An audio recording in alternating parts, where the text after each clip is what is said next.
This is Pat Sauer, the Executive Director of the Iowa Stormwater Education Partnership.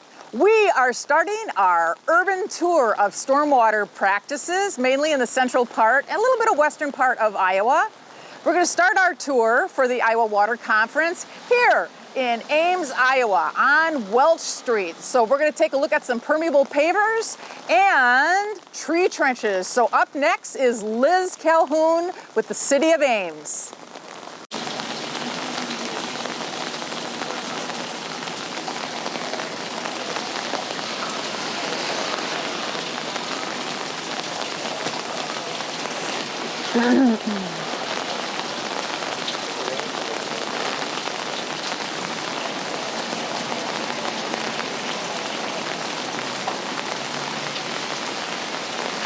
Hi, I'm Liz Calhoun. I'm with the City of Ames, and I'm a stormwater resource analyst. And we're here at Welch Avenue, just south of the Iowa State campus. And we did this project last year, and we still have to complete it this spring, but the majority of the project is finished. And today we will be looking at the stormwater practices on the street, and that includes some tree trenches and permeable pavers. We have 11 tree trenches on the site in this one block stretch of street, and then we have permeable pavers here along the sidewalk. I'm standing here at one of the tree trenches, which you can see we actually have a rainy day, so we can see the water coming into the gutter and into our tree trench. So yeah, this project was funded by a grant, a water quality initiative grant from IDALS and the City of Ames. And we're excited that we could have these practices on the site here. Most of our streets don't have stormwater best management practices, so this is one of the earlier projects that are starting to implement this. And we're excited to see how these practices function and anxious to get our trees in the ground. They plan to plant the trees hopefully in the next month or so. We'll have trees in some of these, and then there are 2 planters at the bottom of the street that will have native landscaping. I'm going to give you a little bit more detail about the tree trenches. So the water comes into the inlet, into a sump, and then it comes up into the tree trench. There is a subdrain down below, and we will have an overflow. So there's amended soil in the tree trench, and then there are also we have some areas where we have soil cells underneath the pavement, so that the tree roots can go into the soil cells and get more water from those soil cells. So there are cutouts in our tree trenches to allow the roots and the water to get back into under the sidewalk. Yeah, and then there's a subdrain system under this whole stretch of road connecting the tree trenches, and then there's outlet pipes that run from the tree trench to the storm sewer system that are underneath at the very bottom of the tree trench, and they outlet to the storm sewer system. Some of the challenges on this project were the utilities. We had extremely old utilities here on this block, and there were a lot of challenges in getting this design to all fit, and with all the multiple different types of utilities, which were all replaced, but we had a lot of challenge fitting everything in there. You don't see everything, but there's a lot of pipe work underground. So the project took the better part of last year to go from beginning to the end in roughly December is when they finished this off. And again, we still have some work to do on the tree trenches, but the permeable pavers also, they have the stone underneath. And so we're controlling the water quality storm with both the pavers and the tree trenches. We're trying to capture that first 1.25 inches and treat it. And so that's a feature of the permeable pavers. As far as the vegetation in our tree trenches, we have 2 trees planned for these trenches. One is a crimson spire oak, and there'll be a 2-inch caliper tree that will be planted. The other one is a espresso Kentucky coffee tree. So those are the two types of trees that are planned. And then there will also be some fox sedge and some other types of sedges in these tree trenches. And then the two planting boxes at the very end will have a variety of native landscaping in them, some flowers and some grasses. Try to give a little bit more variety. So that's what is planned for the next month, to plant these tree trenches. And then as far as inspection and maintenance, we plan to have our interns, our stormwater intern and our urban conservation intern, come out here and do a regular checkup on these. With this highly intensive use here of all the commercial properties, we're finding that there might be some trash issues that we might have to come out here fairly regularly. We do plan to have some trash cans out here. Hopefully they'll be out here shortly. So that should alleviate a lot of that problem. But we plan to do a regular pass through on the tree trenches. And the permeable pavers, we'll be checking those for make sure that they're functioning properly. And if we need to, we'll vacuum those out and then replace the stone in the openings, replace the stone back in. So that's our plan for the inspection and maintenance on these practices.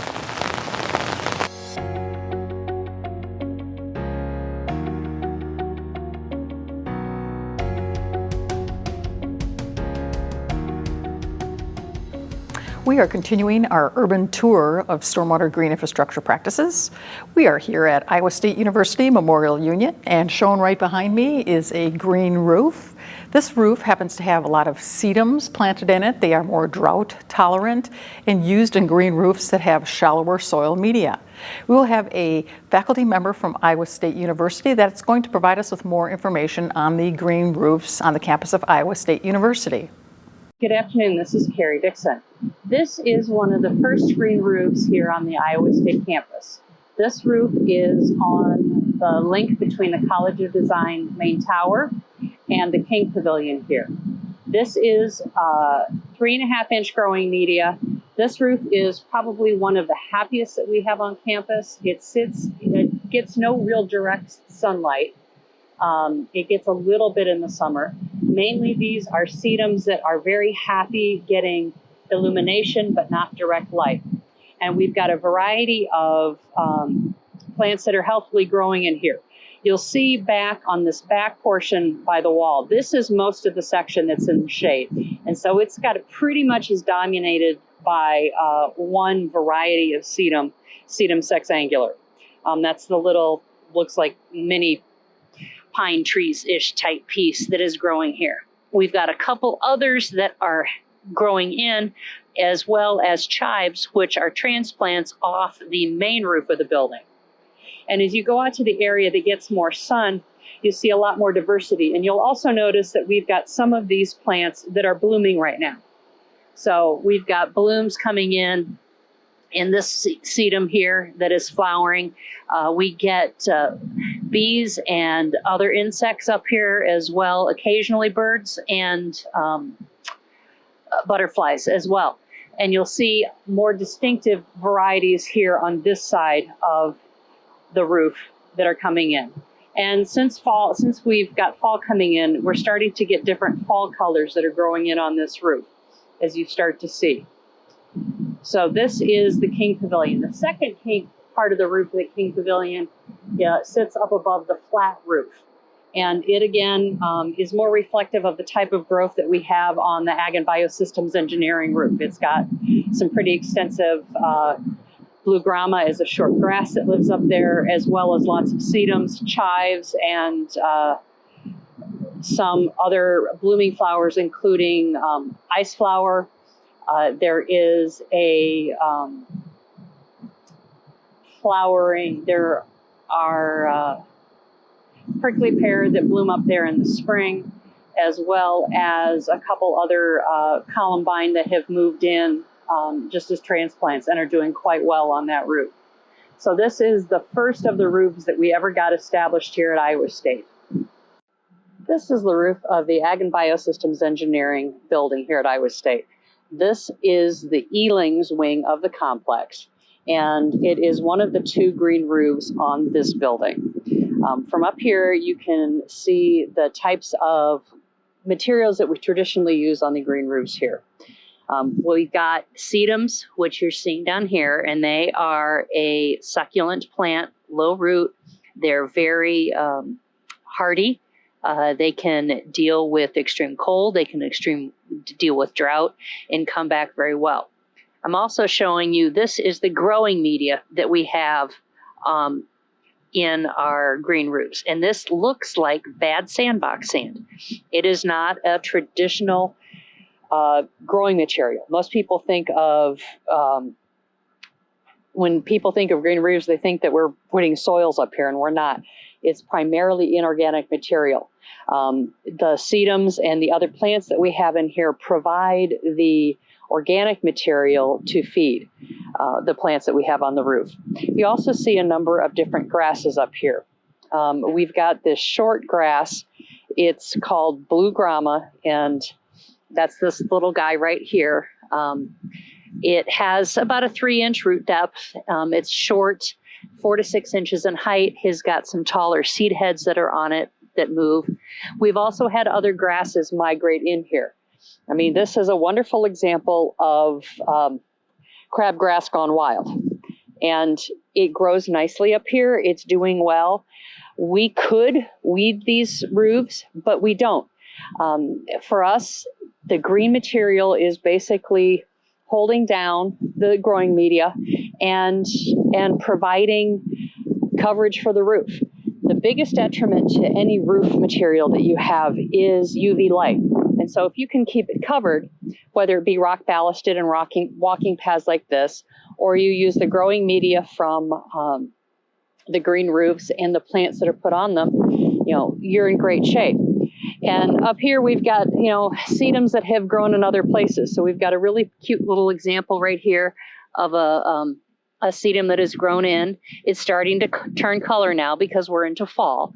And so we get really great color up here. In the spring and early summer, a lot of these sedums bloom.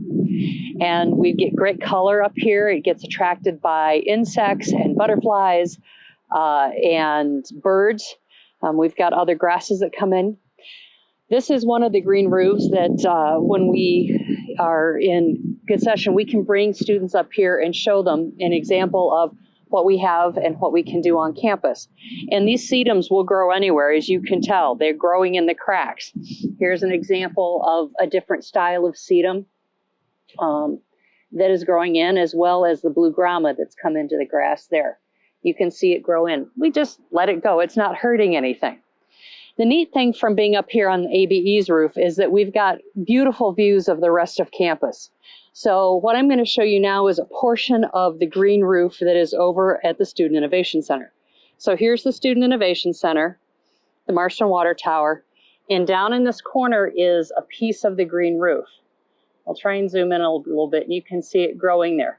This roof is a combination of sedum and grasses, and you can see it from the 3rd floor of Student Innovation. So if you go in the building and over to the east side, not only is there a cafe up on 3rd floor, but you have access and views to a patio and views outside to see that green roof.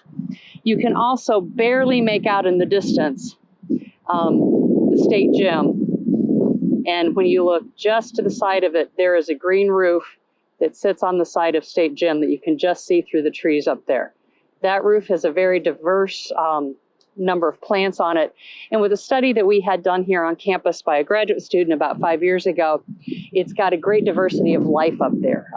There are birds, there are bugs that have established residence up there. It has bees coming in to pull pollen off the plants that bloom on that roof.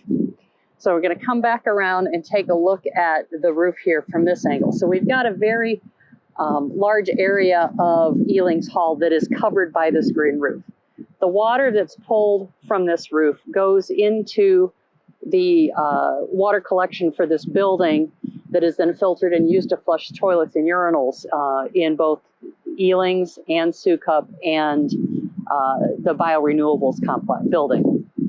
So This is our roof, and glad you've got time to take a look at it. And sometimes we'll be able to get tours back up here again.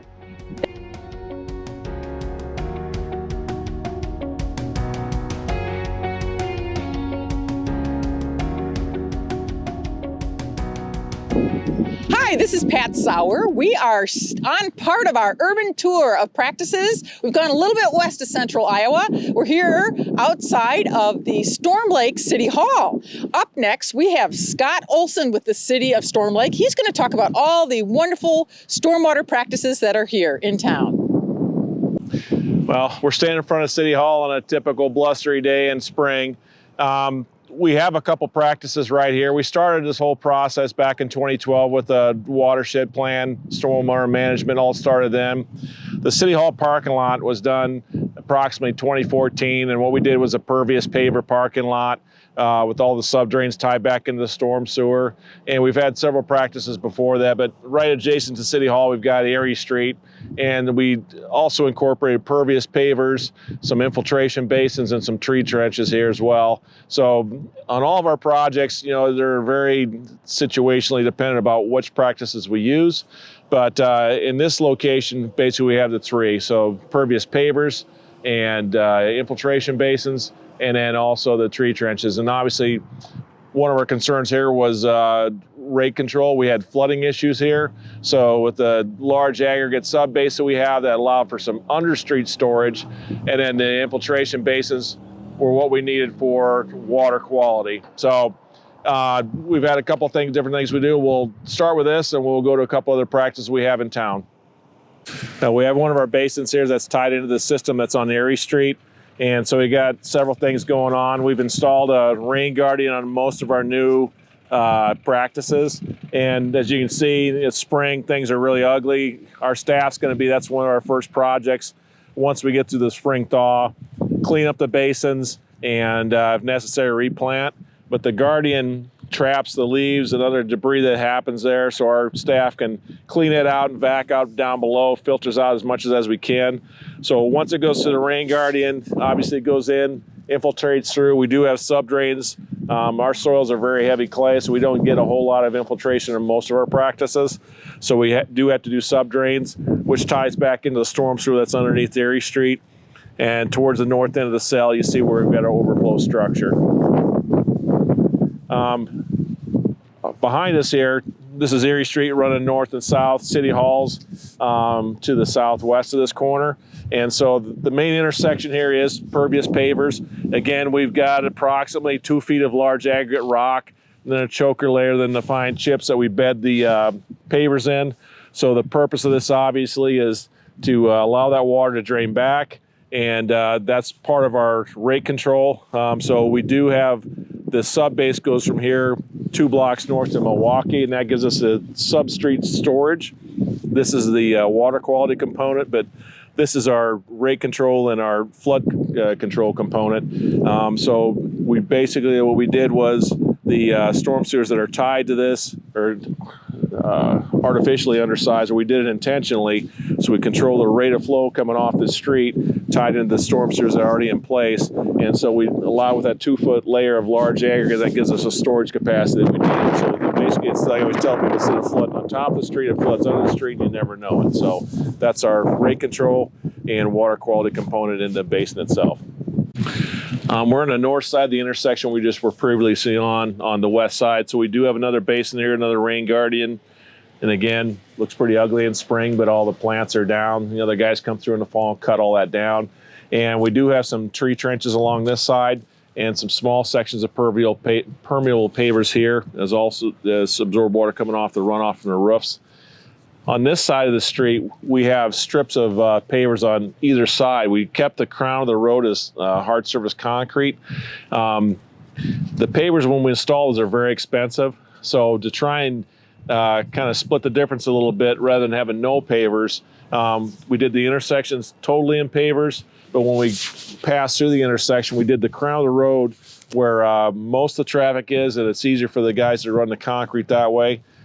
The parking areas on either side is what we did in the pervious pavers. So we still get the same effect. The water's going to shed off the crown of the road, but it's much less expensive to maintain and install. and we still get the advantages of having the pavers for percolating that water down through, and still have our storage capacity underneath the street itself. But it was kind of a hybrid, but it was much cheaper to install this way rather than going full pavers the whole way. When you think about the crown of the road, for the most part, unless you're under really heavy rain conditions, they're not going to have that much water on. So the main component is going to be along the gutters.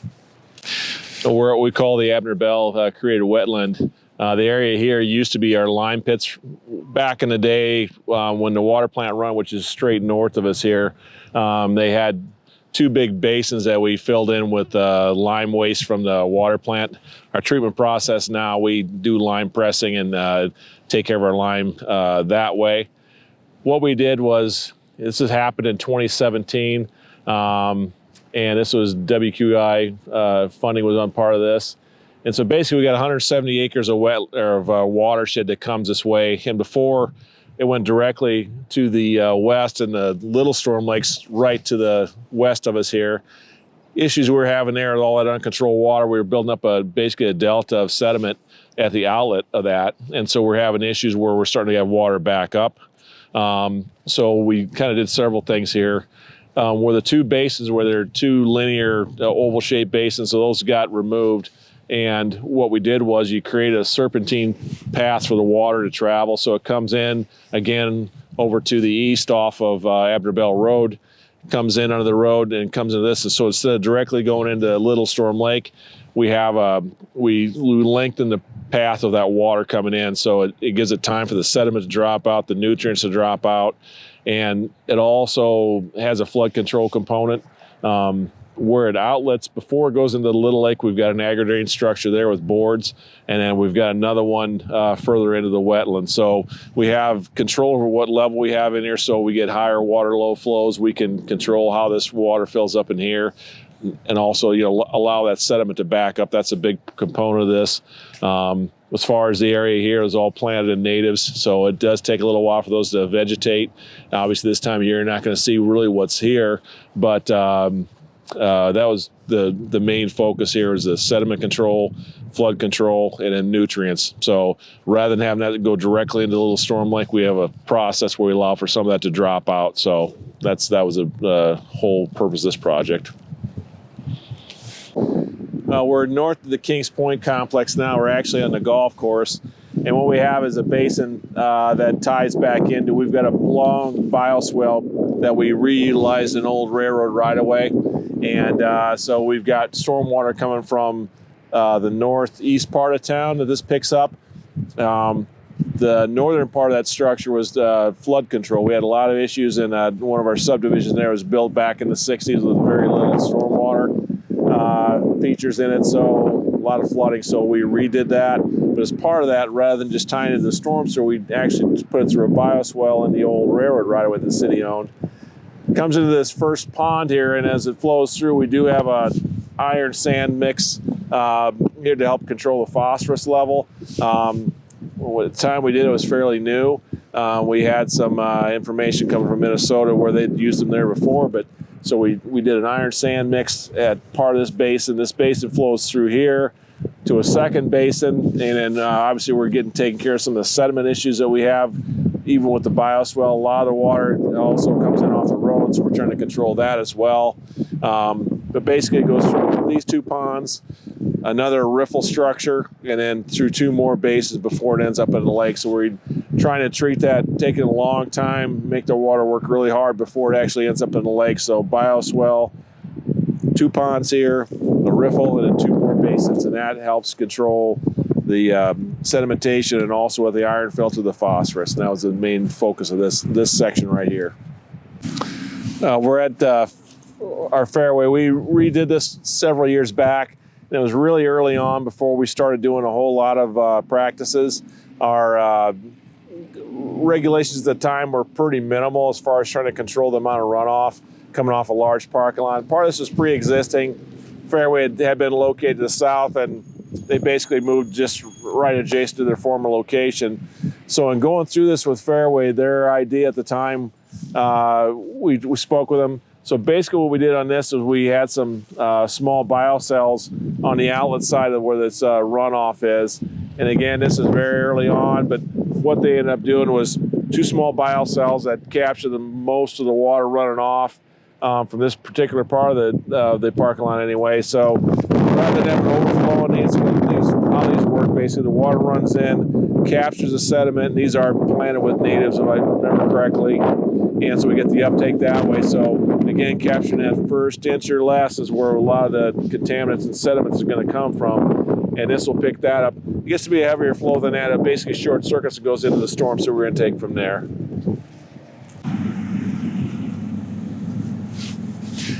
Right now we're at the parking lot of the Kings Point complex. So at this area, we've got several things going. We've got a community playground that was constructed, an observation tower, concession stand. And this parking lot serves not only those structures, but we've also got the city owns the hotel, indoor water park, and outdoor water park area.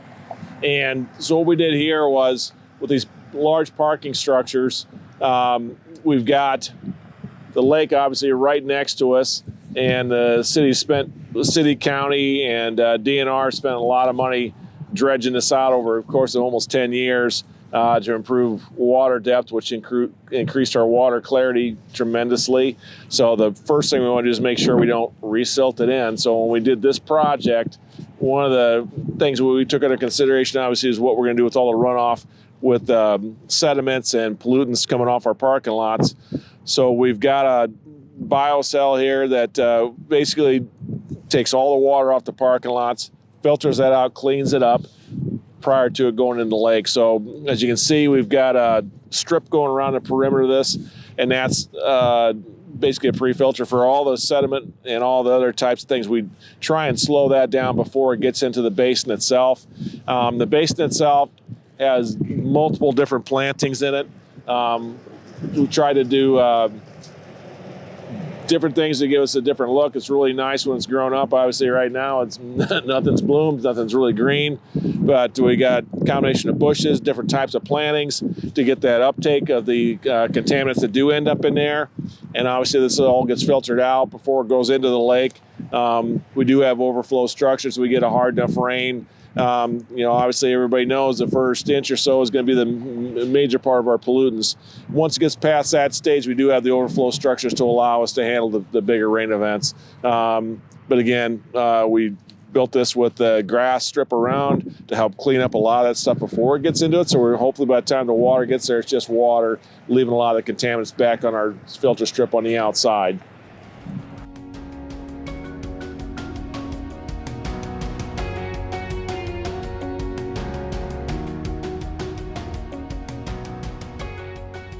Hi, I'm Sarah Kappas, Assistant Public Works Director of Engineering for the City of Waukee, and this is our public library here in the city. We just completed, or mostly completed, a stormwater improvements project on the site. It was about a $2.2 million construction project. We funded with $920,000 in sponsored project funding from other sanitary sewer projects we've completed in the area. And then we also got a $100,000 water quality initiatives grant from IDALS. Well, we've done all these big sewer projects, and we knew we had the sponsored project money we wanted to use somewhere, specifically somewhere that would benefit the city as a whole. It worked out the library had some stormwater issues and desperately needed a new parking lot. So we were able to get a double benefit out of that. We have about double the parking space here now. All the parking stalls themselves are on permeable pavers.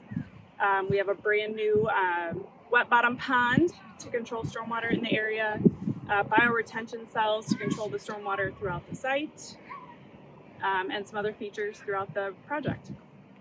And now I'd like to introduce Nate Hardesty from Shive Hattery, who's part of our design team. Hi, my name is Nate Hardesty. I'm a civil engineer and project manager with Shive Hattery, and I helped lead our team of professionals on this project, implement all the stormwater solutions that Sarah was speaking about a few minutes ago.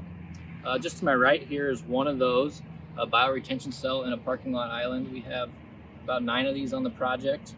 This bioretention cell has some trees in it. Underneath the trees in this blanket here, there is about 18 inches of some filtration soil that's got sand, topsoil, and compost in it. We have a little bit heavier topsoil mix than some to keep the trees alive. I think it's 60% sand, 35% topsoil, and 5% compost.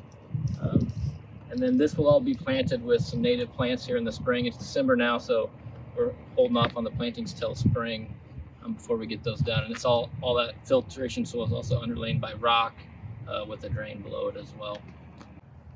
So our next piece we're going to talk about here is this bioretention cell here that has a little bit of unique practice to it. It's got 2 different levels, which you'll see here.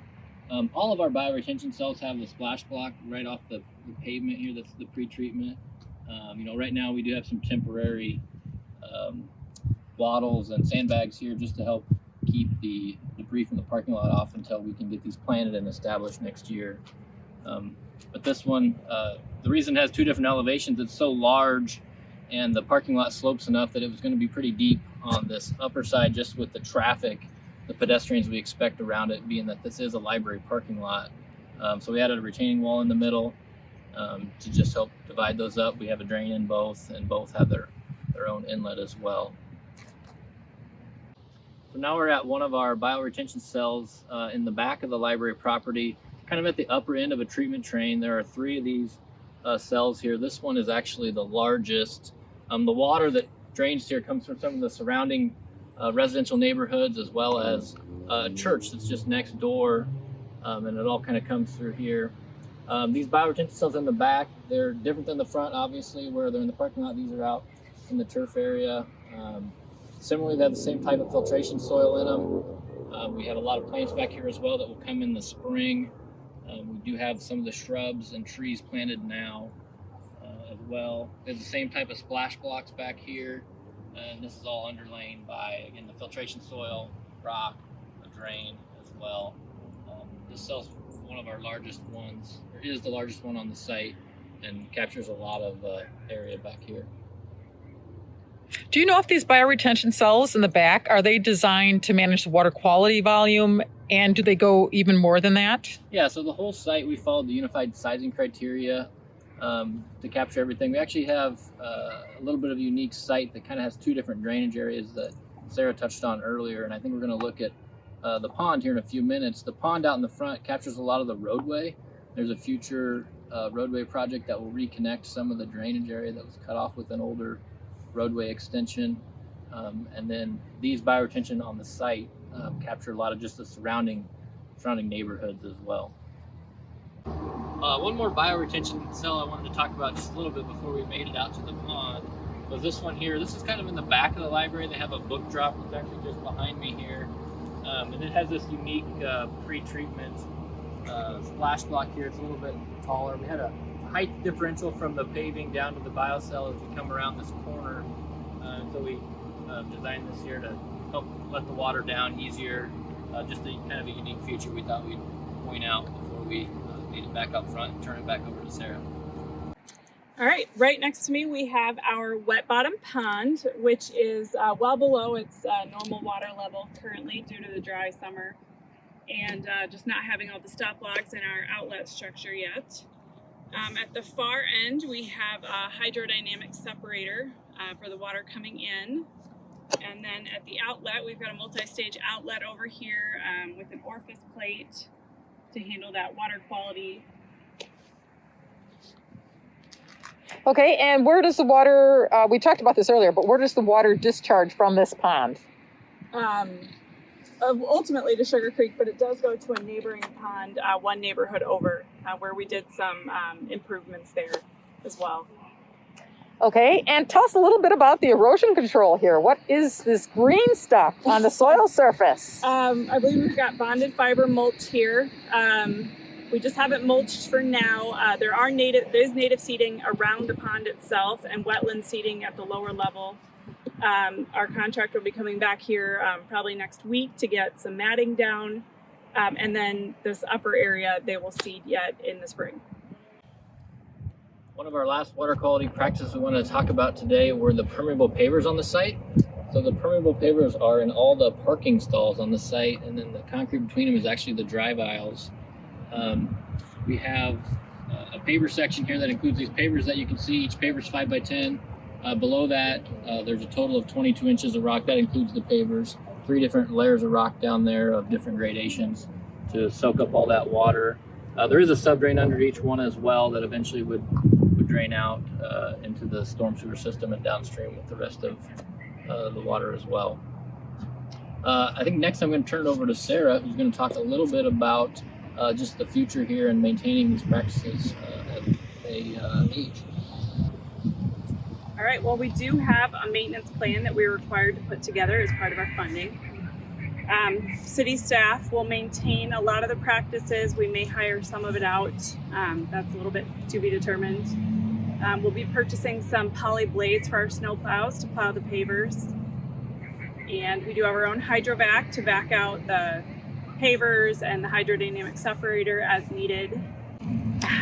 So Sarah, what are the plans for management of the native vegetation around the pond? Likely we will end up bidding that out to a contractor, just like we do a lot of our medians and things around town. But yeah, we'll inspect that with our stormwater staff. Our stormwater staff will be responsible for inspecting those, and then we'll either maintain them with our city staff or hire that out. Okay, and any final words? Any learning experiences that you might want to share on this whole project? For the both of you, any learning experiences that you might want to share with anyone on these types of projects? You put in a lot of practices. Yeah, we had some, just a few construction issues we'd probably do differently next time with the details around some of the parking lot biocells and some of those things. Making sure we get the right compaction on the pavers and understanding, where are they set relative to the concrete was pretty critical. And we actually had the paver rep for this actually lives here in Waukee, so he was out here several times, which was very helpful. Stop log structure, we talked about the pond being down a little bit right now. Just making sure the stop log structure is sealed up well, and there's still some work there to do for the contractor. But overall, I think it's been a really great project. We had a great contractor. Elder Corporation was prime contractor. Country Landscapes did the paver work. The erosion control and native seeding, and some of those were done by Pizzetti here locally. All the plantings were done by Country Landscapes. And I'm probably missing a few other subcontractors, but in general, I had a really great team. And a great year. We couldn't have asked for a better year to get this constructed with COVID, honestly. Our library's been closed pretty much for the duration of the construction. So that's worked out in our favor. We were able to combine 3 phases basically into one and just do it as one big project and wrap it up for the most part this year and not go into next spring as we planned. So that's been great. And Sarah, any suggestions for any cities, any recommendations for any cities that have never installed these kind of projects? Well, find yourself a design team who knows what they're doing. And we did reach out to a lot of neighboring communities. I know the city of Ames provided some feedback on paver installations that they had. We talked to people like yourself, Pat, and Jennifer Welch with IDOLS, and got some recommendations on different practices and what would work well and how we were going to have to maintain them. So just do your research and know what you're getting yourself into and have a plan.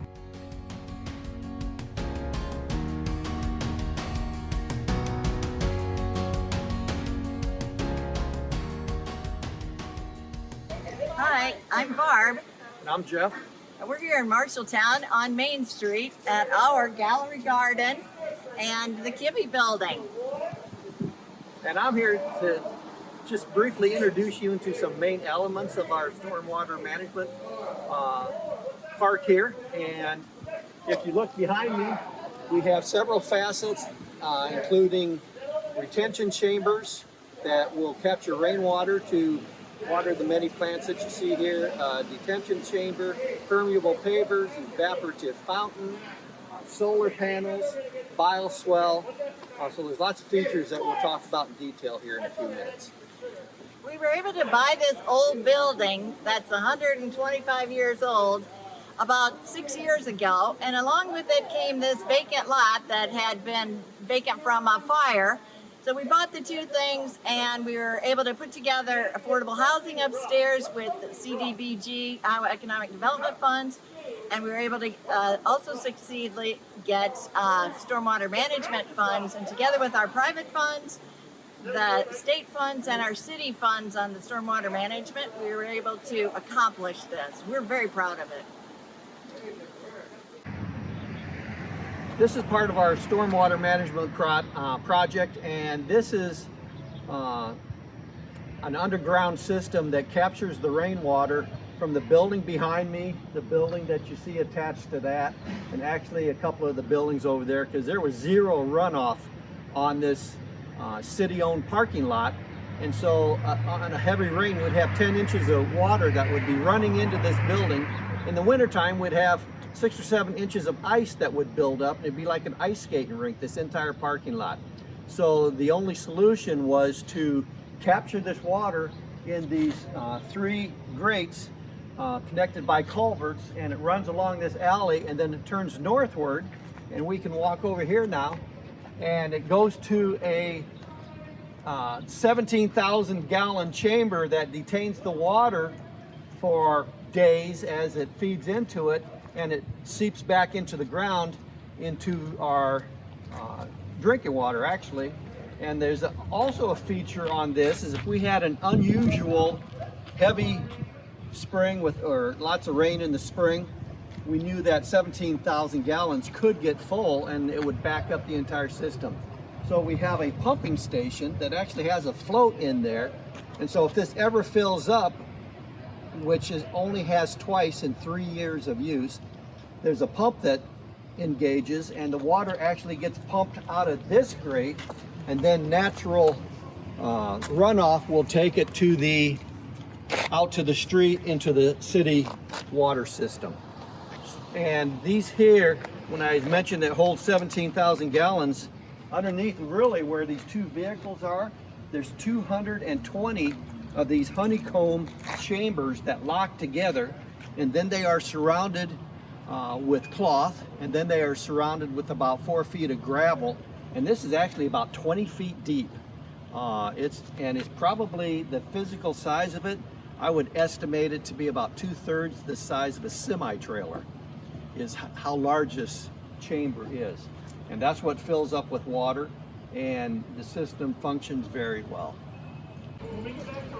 Okay, now we're going to look at our detainment system, which is actually rainwater captured on top of this roof, which is a new roof up there. And so the water is clean, and we capture it going down through our gutter system underneath the ground, and then it goes out to a 5,000 gallon tank, and it'll capture that water. And actually when this water fills up, when that tank fills up to 5,000 gallons, then it actually overflows into the detainment chamber that we just got done talking about. So all these systems are connected together, but also underneath this access cover is a pump. And this pump then will pump out this clean water into the park, and it will water the greenery and the live wall that we're going to be looking at shortly. And that is done through this Rainbird system, which is actually programmable, and we can program it by the day of the week. We can alternate days, the length of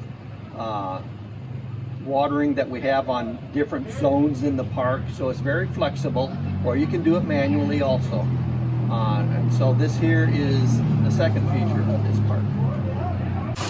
Behind me here you will see our evaporative fountain that is supplied again with rainwater, and the entire intent of this stormwater management park is to keep all the water on these premises. So this evaporates, I'm going to estimate approximately 10 gallons of water a day can actually leave this fountain. And then if you look at our live wall up here, we have 1,000 plants, both annuals and perennials, and this here is again supplied by the rainwater from the roof, and the evaporation then goes up in the air from this live wall. And this is a big drawing card for this park. People just come from far away out of state to actually see this, because there's not too many of these in the Midwest. And then if you look what I'm standing on, these are permeable pavers that you find throughout the park, and these permeable pavers allows the water to be drawn down into the earth in between each of the stones.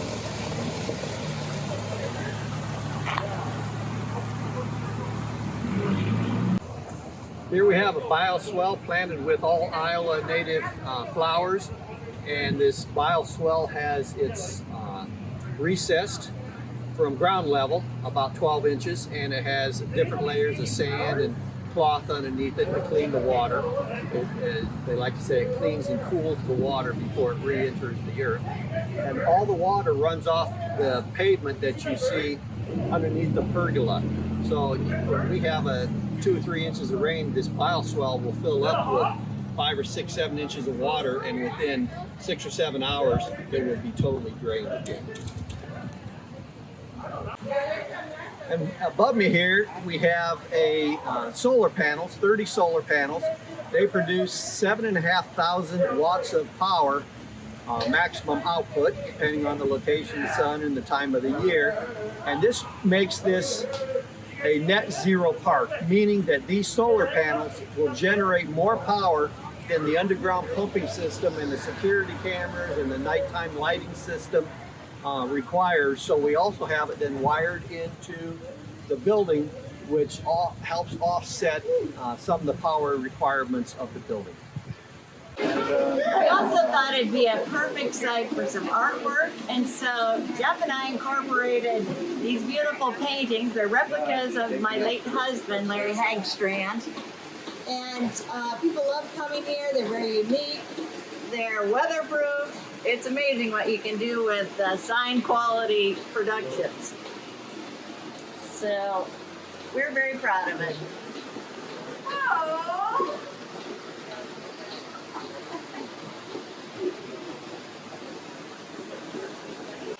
Well, our living wall is an art piece in and of itself. Every year we create a different design with the flowers and plants. And aren't they gorgeous? We get people coming for bridal pictures, graduation pictures, family reunions, baby pictures. But adorning the living wall is our famous steel butterfly. It stands 7 feet tall on the ground and watches over the park, and it's like a transformation, just like a butterfly does. This whole brownfield site became a transformation, and at nighttime it lights up with multicolors and flashes, and this garden is beautiful in the evenings with the different lights.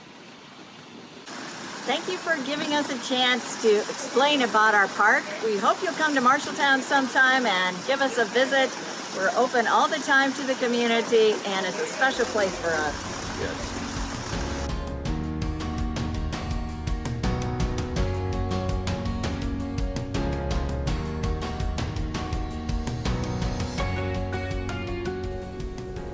Hi, I'm Amy Foster, Stormwater Coordinator for the City of Coralville, and I'm showing you one of our bioretention cells. So this is a bioretention cell that was part of the development of this road and this subdivision called Westview Estates. And sometimes we call these bioretention cells planter boxes because they have kind of a hard exterior box shape. But in function, they function similar to bioretention cells. So right here you have our clean out that catches a lot of debris, and you'll see the debris here. These haven't been cleaned yet this spring, so you can kind of see what piles up in there. This is just common junk that comes off the road, rocks, leaves, sticks, dirt, all those sort of things. Sand, that's part of winter maintenance here. So our vacuum trucks will come and clean that out twice a year. Typically at that time there's also a little bit of extra clean out that maybe is done here just to kind of ensure the longevity of the bioretention cell. You look over this way, you will see a pipe that has holes in the top, and this is an overflow feature. So this practice is designed to handle the 1.25 inch rainfall event, and then the larger storms, as they start to pond up within the bioretention cell, will go in the overflow and are directed to the storm sewer system. So along this backup curb, we have a linear storm pipe system that is connected to the overflow, and that's where the larger storm events are generated to. So if you were out here in a typical rain event, you would see water coming down the roadway directed this way via the curb and gutter system. And then once it got to maybe about here, it would start being directed into the bioretention cell, come in here, pond up, infiltrate down, and become clean before hitting our local stream and river. So as you can see, this bioretention cell has some trash in it, which is pretty common for these areas. Sometimes people can get a little bit upset and say, I don't want to install green infrastructure because it collects trash. But my response to that is, if it wasn't collected in here, it would go down the storm sewer system and hit the river. So if it's collected here, it gives us an opportunity to come in here and pick it up and remove it. So that's part of our ongoing maintenance program too, is when we come here to weed or remove sediment in the pre-treatment areas, it's also a time to go ahead and pick up trash. So that's part of maintenance here, and it's nice if people don't use it on purpose. So here you can see a good example of a residential porous paving patio. This patio was built about 3 years ago and has some interesting features. So here in the middle, you'll see some drains that look like maybe water would go in them, but actually water comes out of them. So they're a sort of bubbler system that is connected to the gutters. So you'll see a downspout at the end of the house, and then there's also a downspout at this corner. When it rains, water comes off the downspout, bubbles up through the bubbler system, and is dispersed on the patio. It quickly infiltrates and hits a larger rock chamber underneath. So this is just a good example of how you can incorporate green infrastructure practices into your home landscape. This project utilized the City of Coralville's cost share funding, which paid a maximum of $2,000 back to the resident, or 50%, whichever is more. On the back side of the patio, we have an overflow that's connected to the wall here. So if you have a very large rain event, water can come over here. There's a drain system here that is connected to the subdrain, and also allows overland flow over this. And then as you look towards the bottom, you'll see a bubbler for the rest of that water that's able to exit through a swale. This tile system in gray also provides additional opportunities, and one of them is to be able to test how well this project has worked. So we would be able to come in here and grab a sample of water that is coming through the subdrain system to see how much is exactly being treated here. So we would be able to grab that sample and grab a sample coming off the gutter and compare which one has a reduced rate of bacteria, nitrates, hydrocarbons, increased dissolved oxygen, those sort of things, all the benefits that porous paving practices provide. So this is a great example of how to use an infiltration trench within an urban setting. So as you can see here, there is a long linear swale. And this swale used to hold about a foot of ponded water continuously all year round. Heavy clay soils, it's kind of in a valley here. And so what we decided to do was to put in an infiltration trench. So some of the layers in an infiltration trench look like, you know, a 1 to 2 foot of clean rock. And then on top of that, you would have maybe 6 inch of a chip rock, and then 6 inches of topsoil, and then the grass down.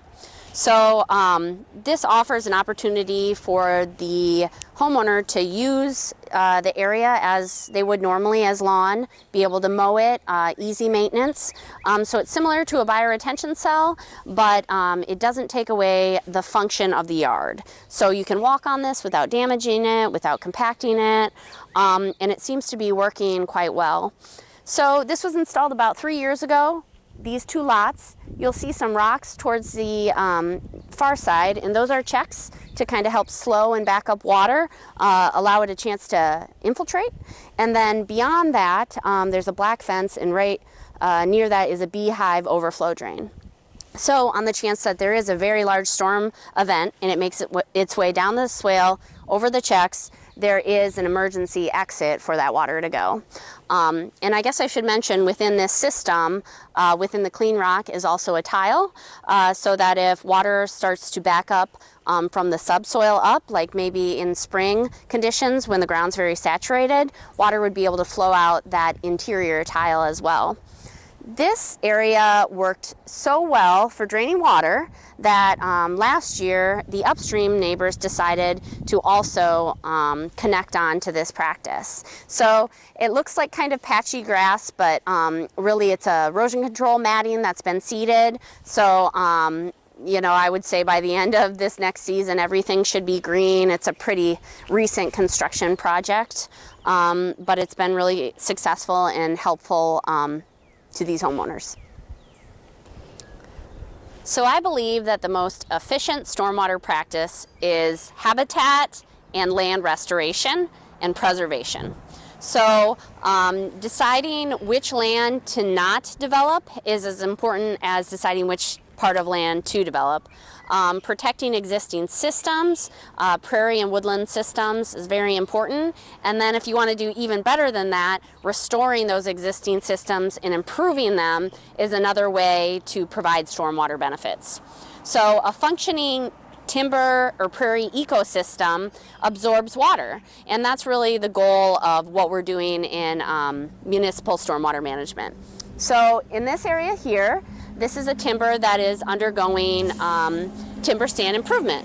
And we've been lucky enough in Coralville that our homeowners associations have been really interested in preserving their timber and then also improving it. So as part of our stormwater cost share program, we also cost share on timber stand improvement projects. The first step of that process is getting an approved timber stand improvement plan. So this plan was done by Mark Vitosh with the Department of Natural Resources, the Forestry Division. And Mark is our district forester. He came and walked with the city and with the residents, and we talked about their goals and some common goals that we could agree on for the health of the forest. And any of those goals that are part of that plan are able to be cost shared on through the city. So that was kind of how we outlined what the homeowners association wanted to do and then which parts we could pay for.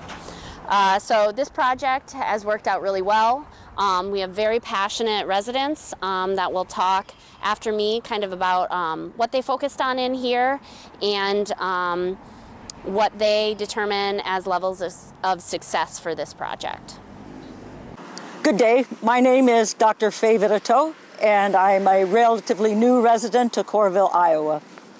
In looking for a place to retire, I was looking for a place close to conveniences that the Iowa City Coralville would give us without sacrificing the closeness to nature for all the reasons, whether it be exercise opportunity, whether it be enjoying the different kinds of life involved in that, and just being able to look out the window and see nature there instead of just the hubbub of a city.